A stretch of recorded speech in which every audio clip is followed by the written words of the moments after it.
அனைவருக்கும் வணக்கம்ப. தமிழச்சி அனுசூயா கற்பது தமிழிலிருந்து.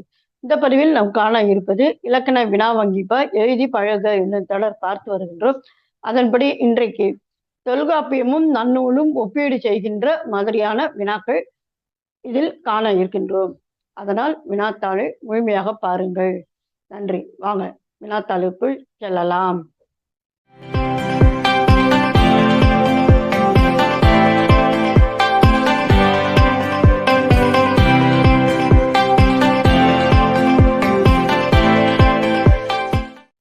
முதல் வினா, உயிரெழுத்துக்கள் பிறக்கும் இடம் குறித்து தொல்காப்பியம் நன்னூல் கூறுவன யாவை? தொல்காப்பியர் அவ்வழி பன்னீர் உயிரும் தன்னிலை திரியா மிடற்று பிறந்த வழியின் இசைக்கும். இந்த காற்று எங்க பிறக்குதுன்றது நமக்கு முன்னாலே நம்ம பார்த்துருக்கின்ற அந்த முயற்சி அப்படிங்கிறது உந்தி முதலா அப்படின்னு சொல்லி அந்த காற்றானது எங்க போகின்றது? மிடரு. மிடரு அப்படின்னாக்க கழுத்தின் வழியாக சென்றுதான் இந்த பன்னீர் உயிரெழுத்துக்களும் பிறக்கும், அதாவது 12 உயிரெழுத்துக்களும் பிறக்கும் என்று அவர் கூறுகின்றார்.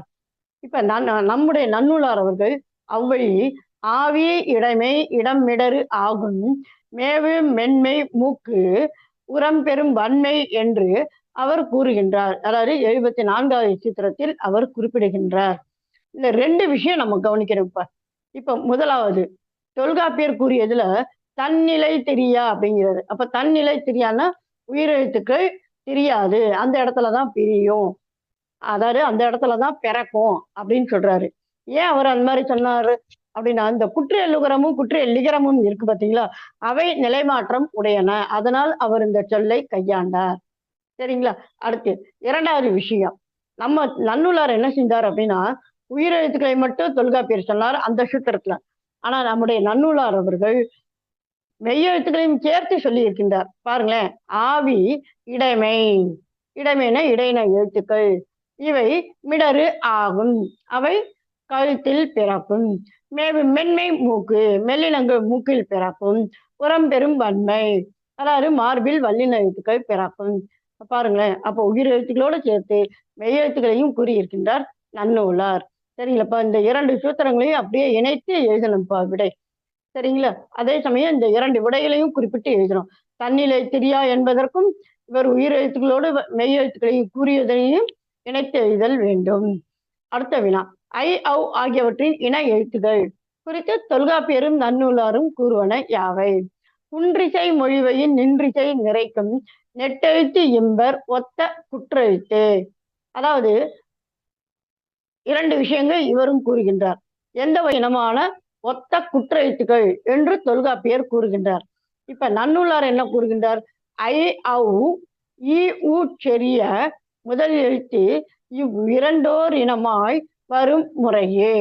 அதாவது இந்த ஐயும் அவ்வும் இ ஊ என்று முறையே அப்படின்னு சொல்றாரு. அப்ப ஐன்றதுக்கு எது வருமா? ஈ வருமா?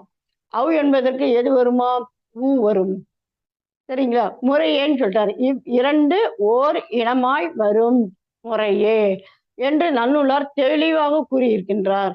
அடுத்து இதே சமயத்துல நன்னூலார் அவர்கள் இன்னொரு விஷயத்தை குறிப்பிடுகின்றார். தானம் முயற்சி அளவு பொருள் வடிவு ஆன ஒன்று ஆதியோர் புடை ஒப்பினமே. இவை எவ்வாறு ஒத்து வரும் என்று கூறினால், எதனால் இவை ஓரின எழுத்துக்களாக இன எழுத்துக்களாக வரும் என்றால், இந்த இவற்றின் காரணங்களால், தானத்தினால், முயற்சியினால், அளவினால், பொருள் மற்றும் வடிவினால் இவை இன எழுத்துக்களாக பிறக்கும் என்று நன்னூலார் அழகாக சிறப்பு சூத்திரம் ஒன்றினை அமைத்திருக்கின்றார்ப்பா. சரிங்களா? ஆக இந்த இதுலயும் பார்த்தோம்னா இந்த 2 சூத்திரங்கள் கட்டாயமாக இணைத்து எழுதல் வேண்டும். சரிங்களா? இப்ப அடுத்த வினா, பகார மகார வகாரங்கள் பிறக்கும் இடம் மற்றும் முயற்சி குறித்து தொல்காப்பியர் பவனந்தியார் கூறுவனவற்றை தொகுத்து எழுதுக. இதை இயைந்து பிறக்கும் பகார மகாரம் என்று தொல்காப்பியர் 97வது சூத்திரத்தில் கூறுகின்றார். இதை இயைந்து பிறக்கும். அப்ப இந்த 2 இதழ்களும் இணைந்து பிறக்கும் என்கின்றார். நன்னூலார் அவர்கள் மீ கீழ் இதழுற பிறக்கும். மீனா மேலே அர்த்தம், கீழ்னா கீழே. அப்ப மேல் கீழ் இதழ்கள் ஒன்றே ஒன்று பொருந்த பிறக்கும் என்று நன்னூலார் அவர்கள் கூறுகின்றார். சரிங்களா? இப்ப அடுத்தது வகாரத்தினுடைய பிறப்பு எப்படியா? பல் இதழ் இயைய வகாரம் பிறக்கும் என்று தொல்காப்பியர் கூறுகின்றார். அதாவது நம்முடைய இந்த பல்லானது இதழில் போய் பொருந்த வகாரம் பிறக்கும். அப்ப பாருங்க, அந்த கீழ் இதழில் வந்து அந்த வேவானது ஒற்றுவதனால் அந்த வகாரமானது பிறக்கின்றது. இவர் என்ன சொல்கின்றார்? மேற்பல் இதழுற மேவிடம் வவ்வே. தெளிவா ஒரு வெறும் பல் மட்டும் சொன்னாரு, இவர் மேற்பல் என்று தெளிவுடன் உணர்த்துகின்றார். அப்ப மேற்பல்லில் இந்த இதழானது போய் உறவுவதனால் வ என்கின்ற எழுத்தானது பிறக்கின்றது என்று நன்னூலார் கூறுகின்றார். சரிங்களா?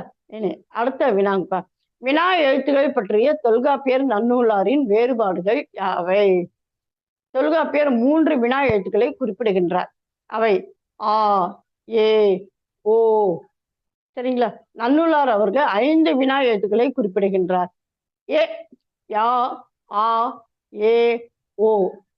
அந்த ஏ, யா என்பது மொழி முதலில் வரும்.